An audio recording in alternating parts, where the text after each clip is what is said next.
Hi everyone, this is Souvik Roy from UEM Kolkata Department of Law and a legal professional as well, as you know.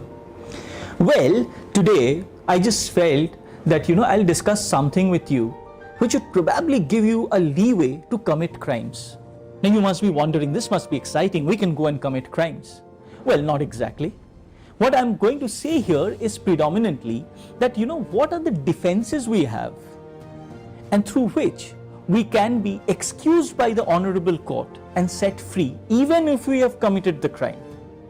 So listen to this very carefully. I am an alleged offender, say for instance, and I have been held for the charge of murder or culpable homicide amounting to murder.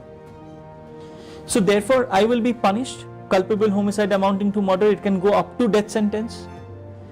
But say for instance, my lawyer, who is a defense lawyer, takes the plea that this man Souvik Roy, he has committed the crime, okay, as per the books, but his age is below 7 years.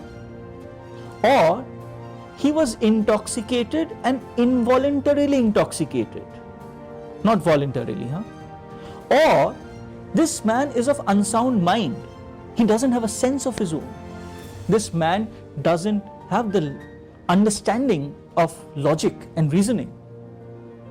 In those cases, these defenses will be absolute defenses, and despite the fact I have committed murder, the court will say, look, this man or this young guy, if I am less than 7, which I am of course not, will not be held liable.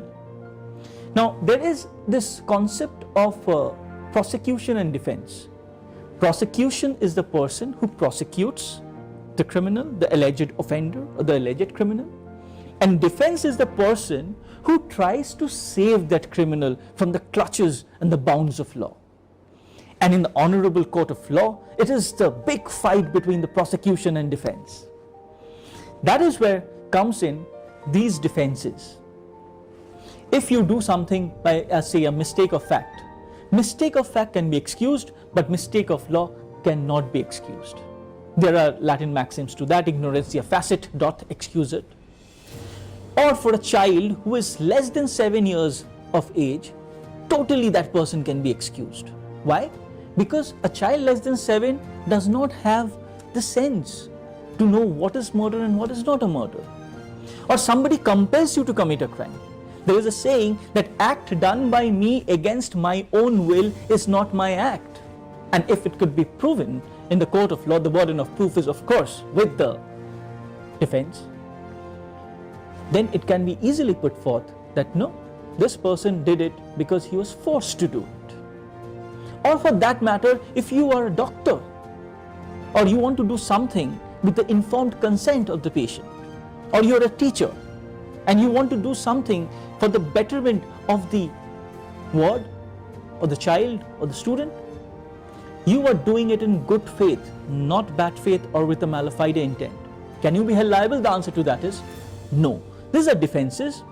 And then suddenly, like, two friends are talking and suddenly someone says that, I love Brazil more than Argentina. The other friend just, slaps lightly. And this man goes to the court of law. Nothing. This is called de minimis non curat lex, which means that court will not take cognizance of trivial or petty matters.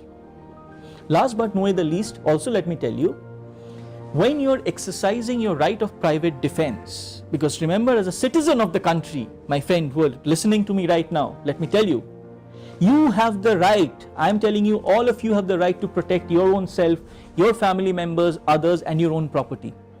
And in the process of that, if you do something wrong, you will be justified by the law, provided you don't encroach the reasonable limits of your retaliation. So these are various ways you can do a wrong, you can commit a mistake or a crime, not mistake, but yet you will be justified under the law, and that will be a defense in a court of law. Do not take wrong ideas out of it and start doing criminal activities and then use these laws in your favor. But if you want to know more about it, well, you have the criminal mind here. Put in your question and I'll be right there to answer your query. Thank you.